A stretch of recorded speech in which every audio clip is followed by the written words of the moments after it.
Assalamualaikum warahmatullahi wabarakatuh. Para pendengar, para peminat kuliah subuh yang berbahagia. Soal-soal hidup dan kehidupan kekal yang kita sebutkan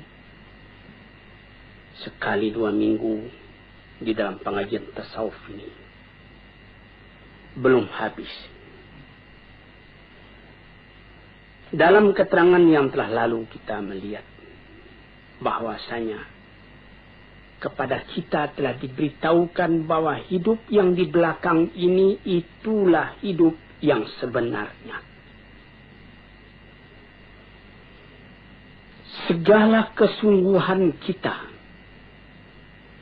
di dalam kehidupan yang sekarang, kegiatan, inisiatif, kreatif, dan segala macamnya itu, kita tujukan dalam umur yang pendek ini, dalam masa yang sedikit ini. Kita sanggup memikul beban bagaimanapun beratnya. Kita sanggup payah, lelah, penat, sukar. Karena ada yang kita harapkan, yaitu kehidupan yang sejati tadi. Ilmu dan amalan, usaha dan kerja hanya alat untuk mencapai kebahagiaan hidup yang akan datang itu. Hidup dimulai apabila nafas sudah berhenti. Alangkah ganjilnya perkataan itu. Hidup dimulai apabila nafas sudah berhenti. Yang sebelum itu apa?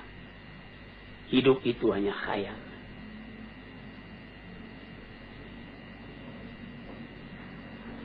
Hidup yang mengumpulkan di antara hilangnya yang disukai, yang tidak disukai. Hasilnya tercapai apa yang dicintai. Kesucian. Kita tidak pernah kehilangan yang dicintai itu. Ketentraman, kesenangan, kebahagiaan. Itu yang dituju. Hasilnya ilmu dengan kehidupan yang demikian, tidak ada kabar yang lain yang kita terima melainkan kabar dari Tuhan.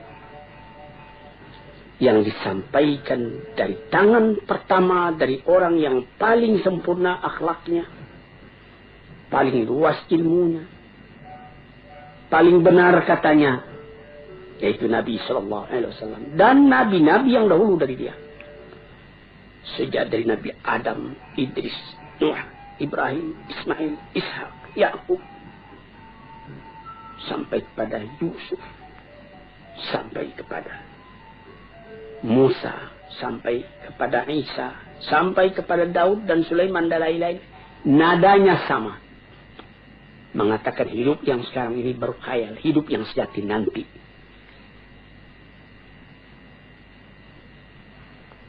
Terbukti hal itu dalam hati orang yang beriman. Sehingga boleh dikatakan dari iman tadi jadi menjadi keyakinan. Sehingga jiwa tadi lama-lama pindah daripada bayangan kepada kenyataan, daripada khayal kepada yang akan hilang, daripada hidup yang fana. Karena inginnya kepada kehidupan yang sejati itu, karena rindunya kepada kekuasaan yang mutlak.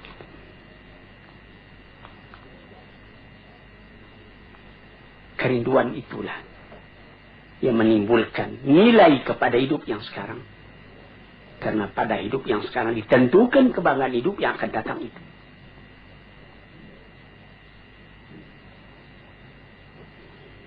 Oleh sebab itu, maka barang siapa yang musafir,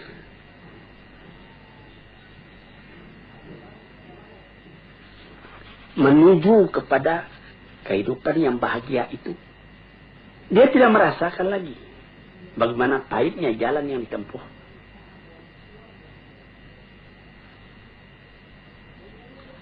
Dia mengorbankan segala tenaganya, memandang ringan segala yang berat, dengan cinta, dengan rida, dengan hati lapang, terus berjalan. Ya kadang-kadang karena capek berhenti, tapi dia tahu perjalanan ini belum selesai. Banyak berhenti lama baru sampai, katanya.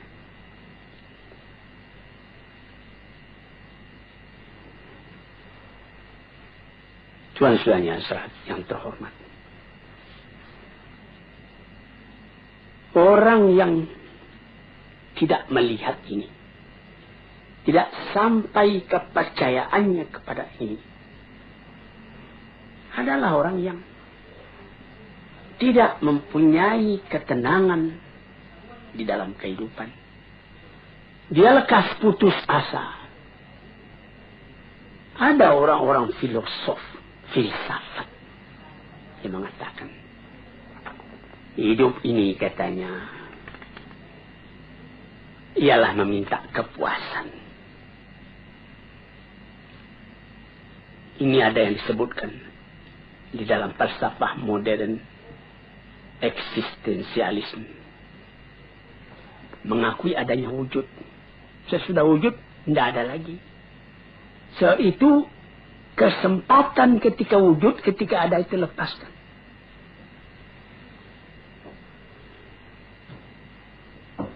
Karena apabila kita telah mati, katanya, sama saja.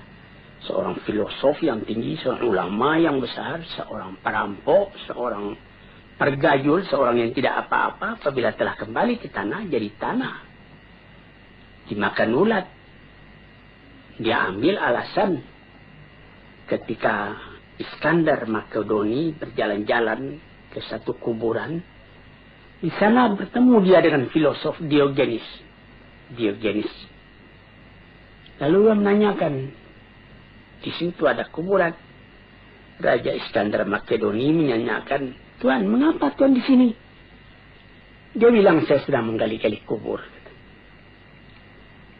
Saya hendak melihat adakah perbedaan di antara tulang ayah Tuan dengan tulang orang-orang lain yang berkubur di sini. Rupanya tidak ada perbedaan. Karena katanya kata filsafat, orang enak membaca. Jadi orang-orang filosof yang begitu, dia percaya kalau sesudah mati tidak ada perbedaan lagi. Tulang sama-sama putih, tanah sama-sama hancur, dan sama-sama dimakan ulat, habis perkara. Sampai disyairkan oleh ahli-ahli syair, innamal aisyu fi bahimiyatil ladzah wa ma yaqulul falsafi. Hidup itu ialah menurutkan kepuasan, ladzah, kepuasan. Segala yang ada ini, katanya, yang penting puas. Puas makan, puas minum, puas bersanggama dan lain-lain sebagainya. Piala dari kematian menyamakan antara orang pandai dengan orang bodoh. Orang-orang yang bodoh itu di bawah bumi sama kedudukan dengan orang filosof. Kalau engkau masih ragu, coba tanyai bumi itu. Apa perkataannya? Perkataan begini adalah simbol dari orang yang mu'anid, yang menentang agama, menentang akal. Perasaan yang seperti ini dari akal juga, tapi akal yang dipenuhi oleh nafsu, bukan akal yang kembali kepada kemurniannya, kepada fitrahnya. Akal yang jauh daripada iman dan hikmah. Cobalah, hai Malang, apakah oleh karena maut itu menyamakan yang salih dengan yang talih, yang alim dengan yang jahil? Oleh karena itu, maka dikatakan bahwa kita sama sekali. Orang di dalam perjalanan sampai ke tempat perantaian yang terakhir.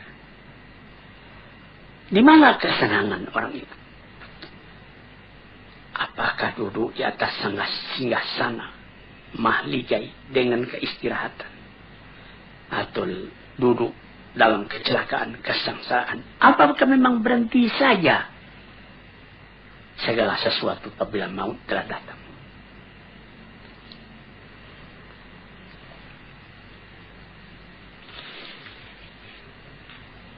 Tanyakan katanya kepada bumi, kata Ad-Syair tadi. Kita sudah tanyakan kepada bumi dengan renungan dan menungan. Memang di dalam bumi berkumpul segala tubuh, segala badan, tulang-tulang. Kafir dengan iman berkumpul, nasab keturunan berkumpul. Tetapi kalau sekiranya bertiangkan hingga itu saja, guna apa agama ini semua? Apa kita semua akan memutuskan saja, habiskan segala agama? Orang mengatakan habiskan segala agama. Kemudian dia membuat agama sendiri. Seumpama ketika terjadi serangan besar-besaran dari Hitler menuju Rusia. Nyaris saja Rusia kalah. Waktu Stalin masih hidup. Apa yang dikerjakan lebih dulu oleh orang-orang pengikut Stalin, oleh orang komunis ketika itu? Mempersiapkan kuburan Lenin. Karena di situ diletakkan di dalam keranda kaca tubuh Lenin itu. Kemana mau simpan ini? Kalau betul orang itu konsekuen dengan pendiriannya, apa guna itu disimpan? Yang pikiran itu kan bukan pada tubuh itu. Nah, ini kita melihat bagaimana bahwa manusia itu bagaimanapun radikal, ateis, dan segala macamnya rasional. Tapi ada masanya rasionalnya itu berhenti. Ada masanya perasaan mendorong kepada segala hal. Sehingga disimpanlah mayat Lenin itu, dipelihara baik-baik. Sesudah aman baru dikembalikan ke tempatnya yang asli. Datang orang berziarah bersama-sama kepadanya. Padahal kalau ditanya kepada mereka, mereka akan mengatakan sesudah mati itu sudah sama saja antara Lenin dengan pergajul, dengan perampok, dengan lain-lain sebagainya.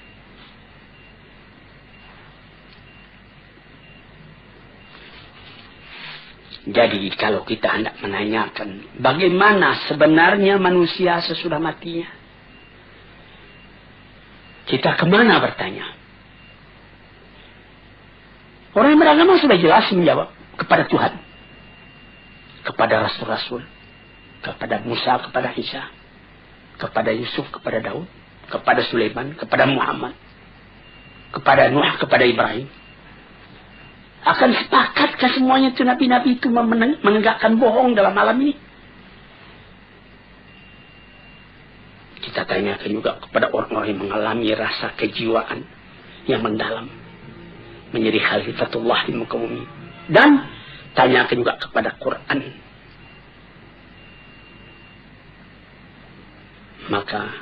Dan tanyakan juga kepada orang-orang yang telah berpengalaman. Tanyai ilmu, tanyai iman. Sama sekali itu adalah saksi yang dapat diterima. Tanyai akal, tanyai fitrah murni. Dalam Al-Quran dikatakan, Am hasibal ladhina jatarahus sayyiati an naj'alahum kalladhina amanu wa amilus salihati sawa'an mahyahum wa mamatum sa'a ma yahkumun. Apakah menyangka orang-orang yang telah berbuat jahat dalam alam ini akan disamakan saja kedudukan mereka dengan orang yang beriman dan amal salih? Sama hidupnya dan sama matinya. Itulah satu perhitungan yang salah. Yang dapat menyangka demikian cuma orang yang bodoh atau orang mengingkari rasa jiwa di dalam. Sebab itu, maka seorang ahli fikir Eropa, Oswald Spengler, mengatakan orang yang bersorak, mengatakan dia tidak percaya akan adanya hari kemudian itu, bercorak bersorak karena dia melawan kepada rasa dari hatinya sendiri.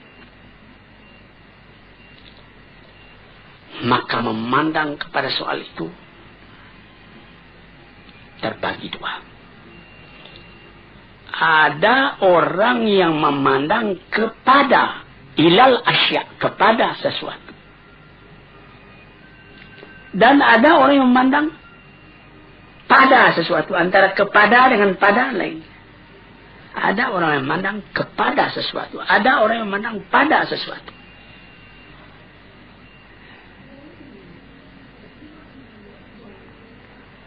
Orang yang cuma memandang kepada sesuatu, menjadikan sesuatu semata-mata objek, maka pikirannya dan hatinya lama-lama pecah belah. Dia tidak dapat mengambil kesimpulan. Pandangannya cuma dengan panca indera, tidak akan memberikan faidah kepadanya. Li'annahu lima faqad al-ikhtiyar awalan fa'innahu faqad al-ikhtiyar thaniyan. Karena dia tidak dapat memilih sejak pertama sampai kepada yang seterusnya, tidak ada pemilihan lain.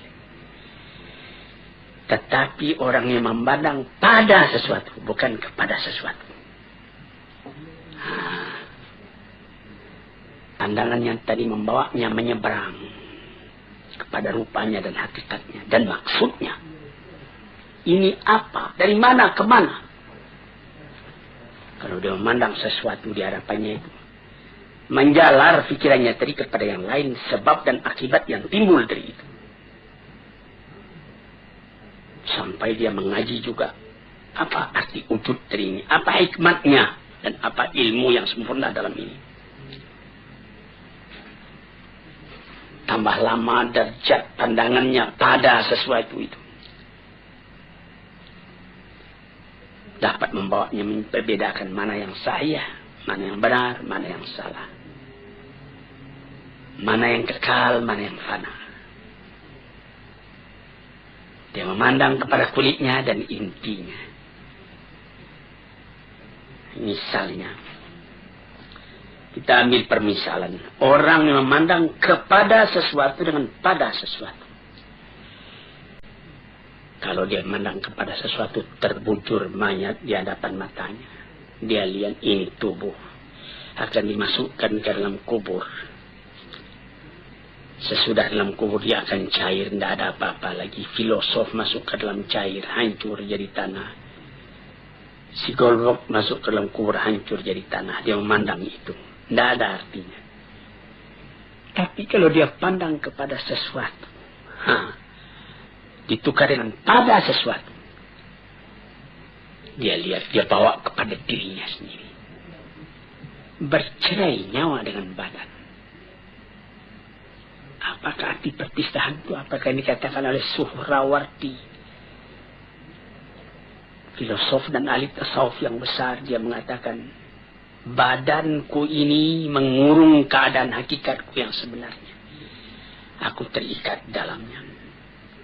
Tapi apabila aku mati, artinya perceraian antara hakikatku yang hidup dengan badanku yang akan jadi tanah.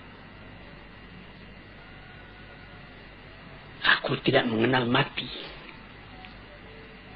Aku melihat lagi kehidupan yang terus, yang disebutkan oleh Jalaluddin Rumi di dalam pengajian tasawufnya, sampai mencapai tingkat yang paling tinggi. Dan kemudian diluaskan lagi oleh Iqbal bahwa apabila beliau manusia itu mati, dia akan mencapai tingkat kesempurnaan yang paling tinggi.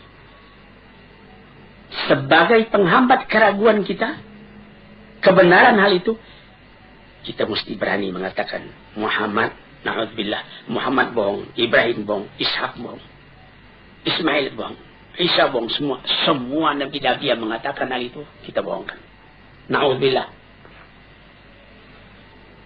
Disinilah saudara-saudara yang terhormat, pentingnya pengajian.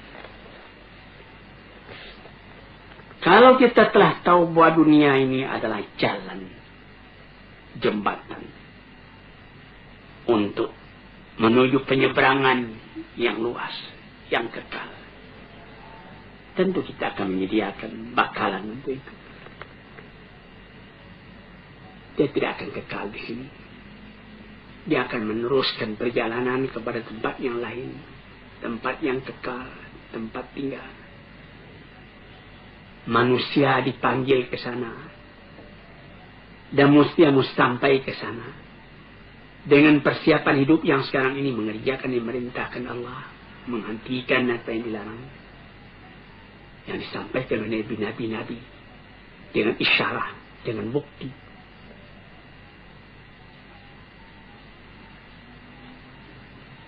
Dengan demikian baru sampailah manusia tadi kepada ketentraman hatinya. Untuk itulah dia dijadikan, untuk itulah dia dipersiapkan. Perjalanannya menuju ke sana. Dia ke sana pasti. Pada hidup yang sekarang ini belum pasti. Memastikannya sikap kita sendiri, bagaimana kita menyabangi jalan itu. Nah, itulah hadirin yang terhormat, hakikat dari kehidupan yang dikatakan tadi, yang di seberang hidupnya sekarang itu hidup yang sejati. Sekian dulu, lain-lain hari kita sambung lagi. Assalamualaikum warahmatullahi wabarakatuh.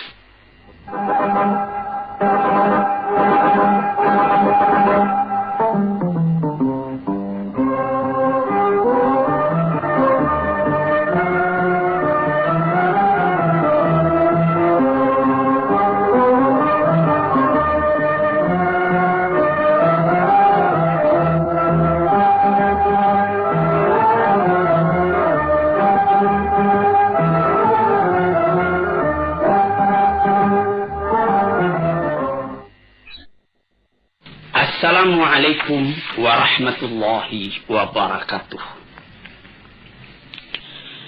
Hadirin, selamat mendengarkan radio kita ini. Sekarang kita akan masuk membicarakan lagi tentang martabat kehidupan, bagian yang akhir daripada keterangan tentang hidup itu. Hidup yang kekal, yang menjadi tujuan dari segala kita yang hidup ini. Hidup yang dikejar oleh tiap-tiap orang yang sadar akan arti hidup sendiri. Itu orang berlomba menempuhnya.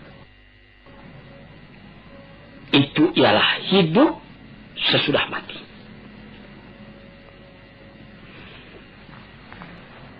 Itulah yang diserukan oleh kitab-kitab yang diturun oleh Tuhan. Itulah yang disampaikan oleh nabi-nabi yang diutus oleh Tuhan. Wa ma hadhil hayatud dunya illa lahu wa la'ib.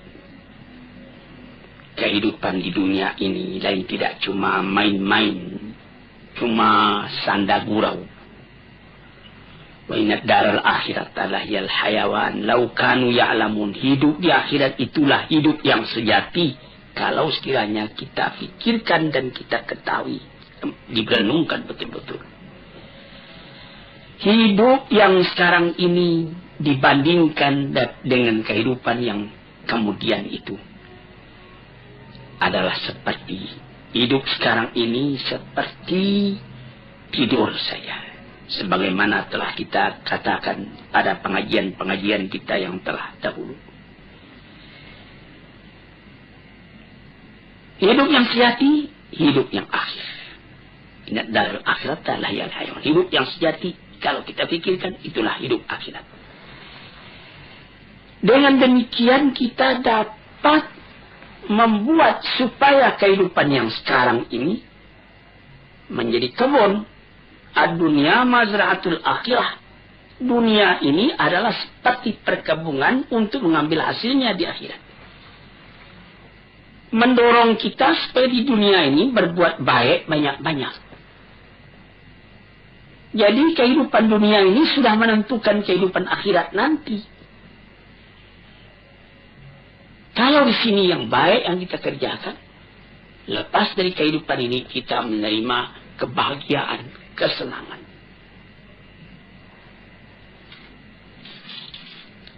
Nabi Muhammad sallallahu alaihi wasallam pernah memisalkan. Apa kata beliau? Mat dunya fil akhirati illa kama yudkhilu ahadakum isbi'ahu fil yami. Falyanzur bima terjadi. Kehidupan di dunia ini jika dibandingkan dengan kehidupan akhirat, kata beliau, hanyalah seperti seorang yang mencecahkan ujung telunjuknya ke dalam air, ke dalam laut. Kemudian dicabut kembali. Basah. Basah yang sedikit di tangan itulah yang hidup di dunia ini. Berapa luas lautan lagi? Tidak dapat kita tentukan berapa dalam bertambah luasnya dibandingkan dengan yang air yang tinggal di ujung jari kita tadi. Ada dikatakan juga tanaffasatil akhirah. Hari akhirat itu menafaskan jiwanya. Jadi seperti kita satu di antara nafas itu yang sekian ribu kali kita nafaskan siang dan malam selama hidup kita. Satu kali kehidupan itu ada nafasnya. Seumpama itulah bilangan dunia ini dibandingkan dengan akhirat yang akan kita dapati. Berapa ribu kali sehari. Begitu. Yang sekali itu itulah hidup. Hidup yang sekarang ini. Maka orang yang pandai memakaikannya, nafas yang sejenak itu dapat dipakainya dengan baik. Dan dia beramal menurut itu. Atau dia menukikkan dirinya masuk ke dalam air lautan sehingga basah ujung jarinya.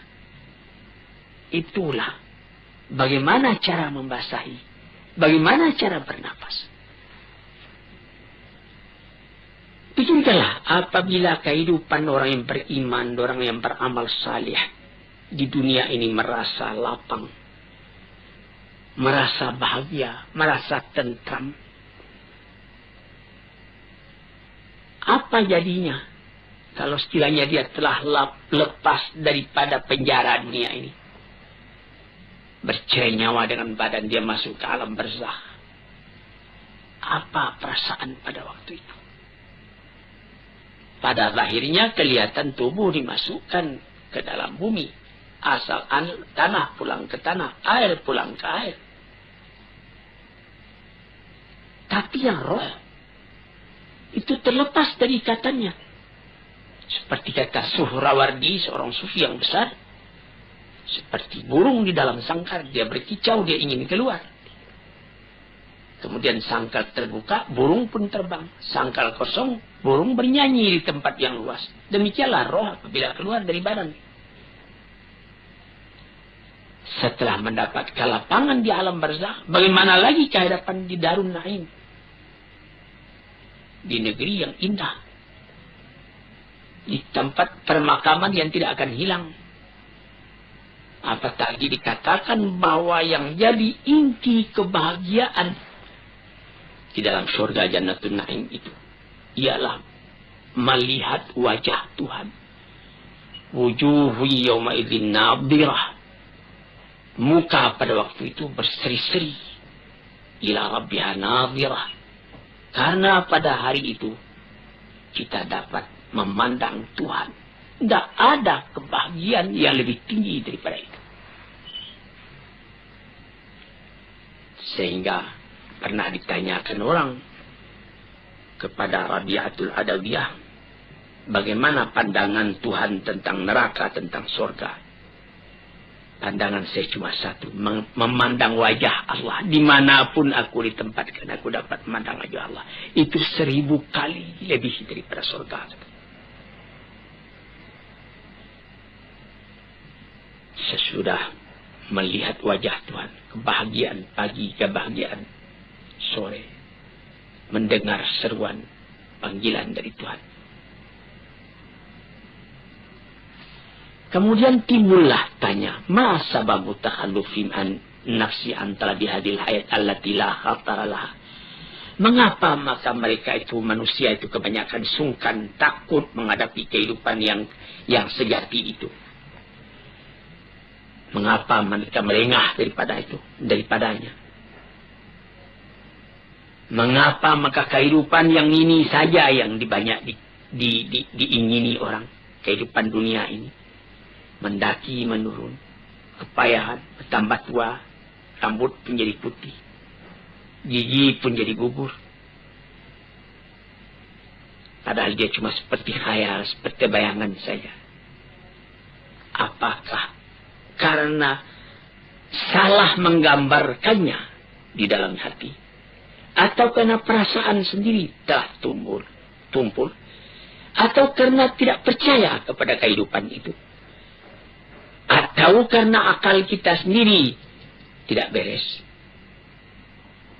atau karena tertarik dengan barang yang ada di dunia ini yang mesti lepas dari kita, atau kita yang meninggalkan dia mati lebih dulu, atau dia yang meninggalkan kita. Ibarat berniaga, tidak saja beruntung, rugi pun ada. Ini jawab.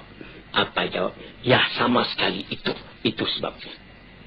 Pertama, karena salah menggambarkan. Yang kedua, karena tidak mau percaya. Yang ketiga, akal sendiri tidak murni. Yang keempat, kita terpengaruh oleh barang yang dilihat. Tidak tahu bahwa penggantinya lebih baik dari ini. Dan sebab yang paling utama menyebabkan kita tidak memilikikan hidup demikian itu ialah dha'ful iman. Lemah iman.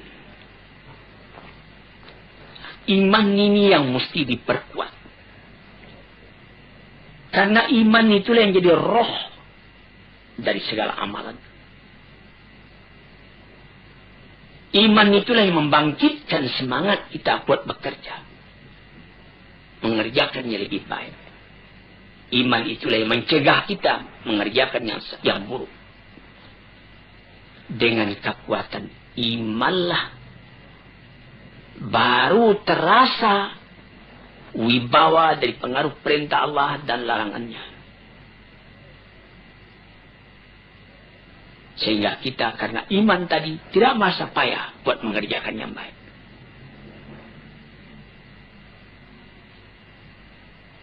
Itu. Maka apabila kuat iman, kuatlah kerinduan kepada hidup yang demikian itu. Dan sangatlah hati kita rasa didorong oleh iman.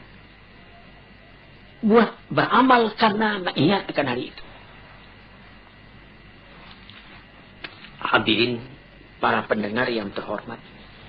Iman kepada kehidupan yang akhir itu bukan artinya kita menolak hidup. Bukan menyuruh kita cuma sembahyang saja dari pagi sampai sore, sampai petang, sampai malam, sehingga tidak tidur lagi. Bukan. Apabila kita bekerja, misalnya bekerja di kantor, bekerja di ladang, bekerja berniaga, pasangkala itu dengan iman, itu nanti menjadi amal juga buat persediaan kita menghadapi akhirat esok. Misalnya, orang menjadi pegawai negeri, dipasangnya diat dari hati. Saya menjadi pegawai ini supaya saya dapat menservis pada masyarakat dengan baik. Mencari harta yang halal untuk pembelanja rumah tangga saya, untuk menyekolahkan anak saya. Biar sedikit, asal amal saya itu amal yang saleh. Jadi bekerja di kantor itu pun menjadi amal yang saleh. Menjadi pangkal kebahagiaan pada hidup yang kekal nanti itu, hidup yang sejati itu. Kita mencari makan, berniaga di kota, di pasar. Itu pekerjaan duniawi, tapi pasanglah niat. Mengapa engkau mencari makan? Karena ada perintah Tuhan di dalam Al-Quran.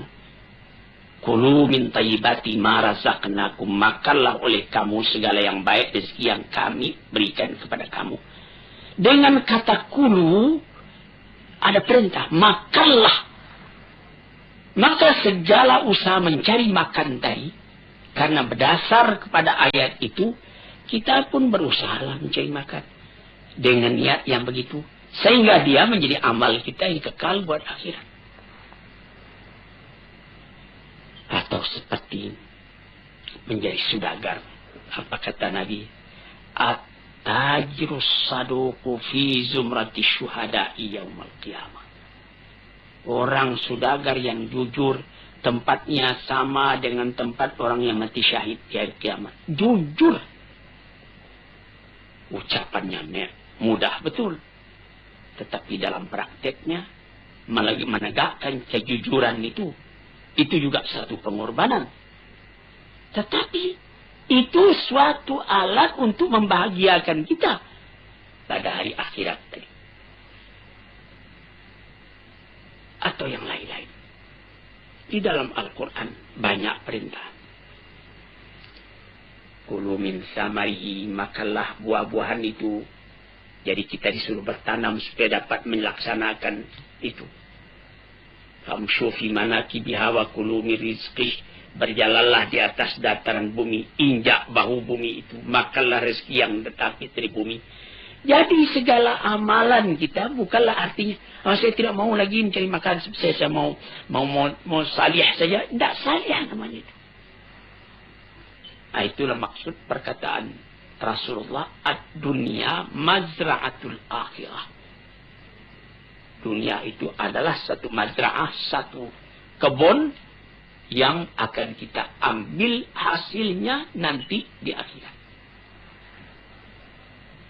Sebab yang kedua menjadikan kita lengah. Tidak ingat itu, kita pandang hidup itu cuma yang sekarang ini juga. Karena kelalaian sudah masuk ke hati kita. Lalai itu sama dengan tidur. Lalai, rafalah hati kita, itu tidur hati. Sebab itu banyak kita lihat orang yang matanya nyalang, tapi hatinya tidur. Lain dengan Nabi. Matanya tidur, tapi hatinya nyalang. Yanamu ainuhu wala tanamu qalbuhu. Matanya tertidur, tapi hatinya tidak. Terbalik dengan kita. Mata nyalang, tapi hati tidur. Dibangunkan. Tahsabuhum aiqadhan wa hum ruqud. Disangka mereka itu bangun, padahal dia tidur. Yang demikian itu menutup akan kesadaran hati. Sehingga sama dengan tidur, malah dekat kepada mati hati. Fa innal qalba idza qawiyat fil hayatu la yanamu idza namal badan, katanya. Hati itu apabila hidup dengan kuat, kata orang sekarang menghayati, hati itu menghayati, dia tidak akan tidur walaupun badan tidur. Cobalah perhatikan. Orang yang biasa sembahyang tahajud tiap-tiap pukul 3 atau setengah 4 pagi sebelum waktu subuh datang. Walaupun dia baru tertidur matanya pukul 2, namun waktu dia biasa sembahyang itu, sembahyang tahajud tadi pukul setengah 4 atau pukul 3, dia sendirinya bangun. Walaupun dia sebentar cuma tidur. Karena sudah didesak oleh satu kesadaran batin. Sehingga lebih dulu bangun hatinya daripada matanya. Itu dapat kita perhatikan. Tapi kalau orang yang memang hati itu yang tidur, sampai kepada mata juga tidur. Kadang-kadang berlarut-larut saja, maghrib tidak, isya tidak. Sampai jangankan tahajud, sedangkan yang wajib pun lalai dia mengerjakan. Karena dia tidak ingat kehidupan yang sejati bukan di sini.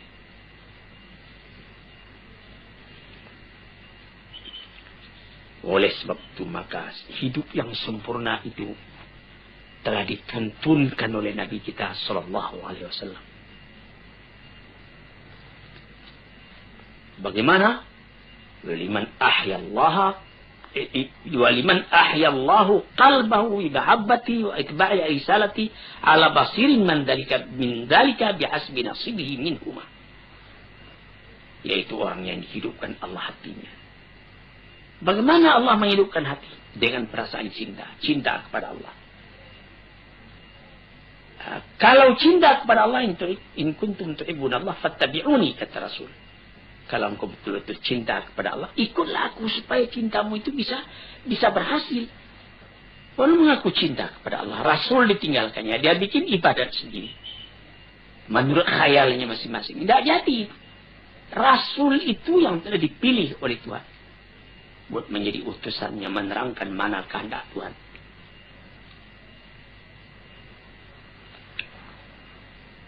Maka kelalaian atau kesadaran, keduanya itu ada dalam panca indera kita, ada dalam akal dan hati kita.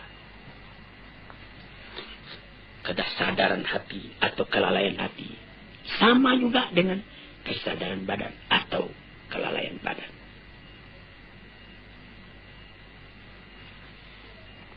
Kesadaran perasaan terbagi dua. Kesadaran hati pun demikian juga. Kesadaran badan atau kesadaran perasaan itu menembus ke dalam jiwa tiap-tiap. Tidak ada terdengar perintah, tapi ada kesadaran dalam batin. Dia bangun mengerjakan perintah itu.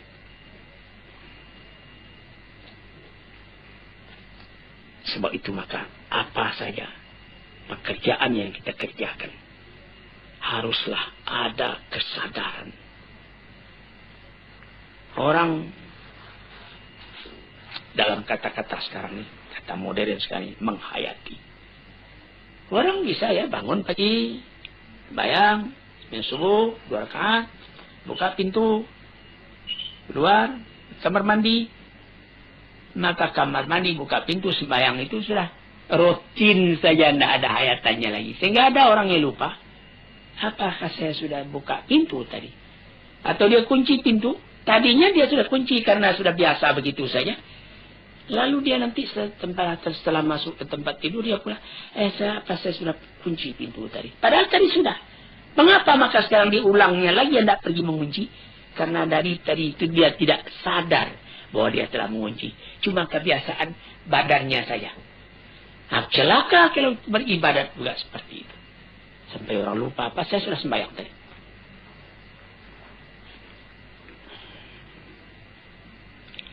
Hadirin yang terhormat, saya rasa untuk keterangan pada hari ini cukup sekian. Moga-moga Allah memberikan ketenangan dalam pikiran kita, sehingga kita simpulkan kehidupan yang sejati itu. Itulah yang tujuan daripada perjalanan kita di dunia ini. Assalamualaikum warahmatullahi wabarakatuh.